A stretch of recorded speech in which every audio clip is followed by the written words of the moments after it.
میں ڈاکٹر صاحب آپ ایک بات کنٹینیو آپ اگر کرنا چاہیں، وہ جو آپ واقعہ سنا رہے تھے، بسم اللہ. توبہ کے حوالے سے جی جی کہ اللہ رب العالمین اپنے بندوں پر کس قدر مہربان ہے کیا کہنے کہ حضرت موسیٰ کلیم اللہ علیہ السلام علاقے میں بارش نہیں تھی، سب ان کی خدمت میں حاضر ہوئے. آپ نے فرمایا چلو کھلے میدان میں چلتے ہیں، سارے انبوہ ہیں اور جم غفیر کو آپ لے کر نکلے اور اللہ رب العالمین کی حضور دعا کی فرمائی کہ باری تعالیٰ بارش برسا دے. تو اللہ رب العالمین نے حضرت موسیٰ علیہ السلام سے فرمایا کہ موسیٰ اس مجمع میں میرا ایک ایسا باغی اور نافرمان بندہ ہے جس نے 40 برس سے بغاوت کا یہ بازار گرم کر رکھا ہے. جب تک تمہاری محفل میں یہ موجود رہے گا تمہاری دعاؤں کو شرف قبولیت حاصل نہیں ہو سکتا.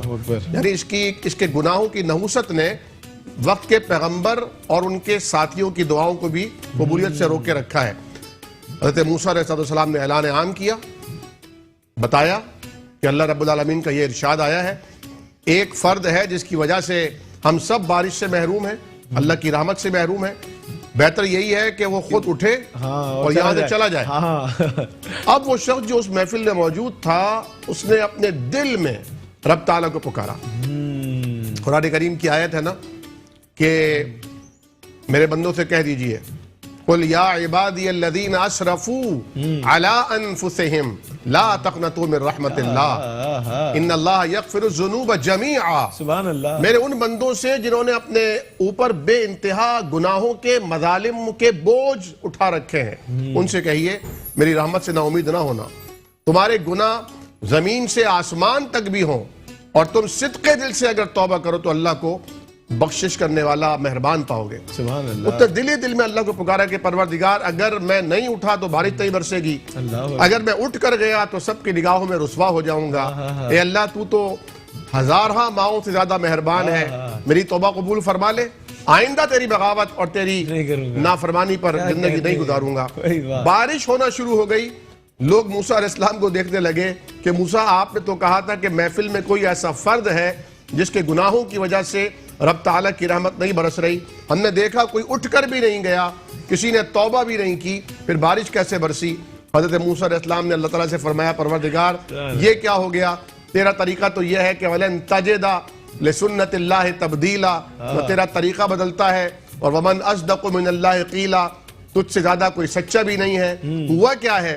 اللہ رب العالمین نے فرمایا کہ موسیٰ وہ جو میرا بندہ تھا اس بندے نے تیری بات سن کر مجھ سے رجوع کر لیا، توبہ کر لی، میں نے اسے معاف کر دیا، میں نے اسے معاف کر دیا. تو موسیٰ علیہ السلام کہتے ہیں پروردگار وہ کون تھا؟ مجھے بھی بتا وہ تھا کون؟ فرمایا موسیٰ 40 برس تک جب وہ بغاوت کی زندگی گزار رہا تھا ہم نے تب اس کا پردہ رکھا.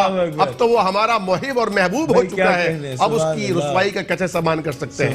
قرآن کریم کی خوبصورت آیت، اور آپ جانتے ہیں اللہ تعالیٰ کے جو اسماء حسنہ ہیں، صفاتی نام، ان میں ایک نام ہے التواب، یعنی بہت زیادہ توبہ قبول کرنے والا. اور یہی صفت رب تعالیٰ نے اپنے ان بندوں کو عطا فرمائی جو بار بار توبہ کرتے ہیں. ان اللہ یحب التوابین، اللہ تعالیٰ بار بار توبہ کرنے والوں سے محبت کرتا ہے. اللہ اکبر، سبحان اللہ سبحان اللہ. ڈاکٹر صاحب میرے ساتھ موجود ہیں. میں ایک ڈاکٹر صاحب ایک سوال آپ اگر اجازت دیں جسارت کر رہا ہوں کہ NRO اور توبہ دونوں ایک ہی زمرے میں آتے ہیں، اور اگر ایسا ہے تو خان صاحب کی توبہ قبول ہو جائے گی؟ دیکھیے NRO کا جب بھی ذکر آتا ہے تو مجھے حضرت یوسف علیہ السلام یاد آتے ہیں، اللہ اکبر، جنہیں جیل خانے میں بھیج دیا گیا تھا. انہوں نے وہاں توحید کی دعوت دی اور بہت ہی خوبصورت انداز میں دی. پھر انہیں جو خوابوں کی تعبیر کا علم عطا فرمایا گیا. جیل خانے ہی کے 2 قیدیوں نے خواب دیکھے، انہوں نے تعبیر دی.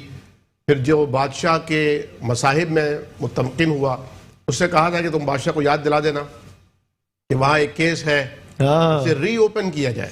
تو NRO نہیں ہوتا یہ ہے کہ آپ کو باقاعدہ طور پر عدالت سجے، کیس ری ٹرائل ہو، آپ کو حقیقتاً انصاف ملے، عدل کے ساتھ آپ بری ذمہ قرار پائیں، تب تو ہے مزہ توبہ کا بھی معافی کا بھی. اور جہاں تک عمران خان صاحب کی بات ہے تو ابھی زخم تازہ ہے.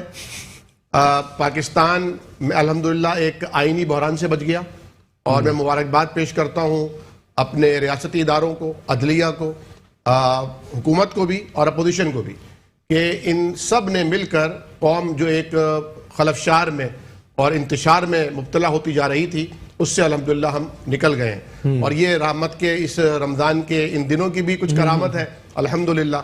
اور اپوزیشن کے اراکین نے جو گفتگو کی، جو تقاریر کی، وہ بھی اچھی تقاریر ہیں، اور میں سمجھتا ہوں کہ حکومت ہو، حزب اقتدار ہو یا حزب اختلاف ہو، انہیں ایک دوسرے کی مخالفت پر مبنی سیاست کے بجائے اختلاف برائے تعمیر، اختلاف برائے اصلاح، اختلاف برائے بہتری کی سیاست کرنی چاہیے۔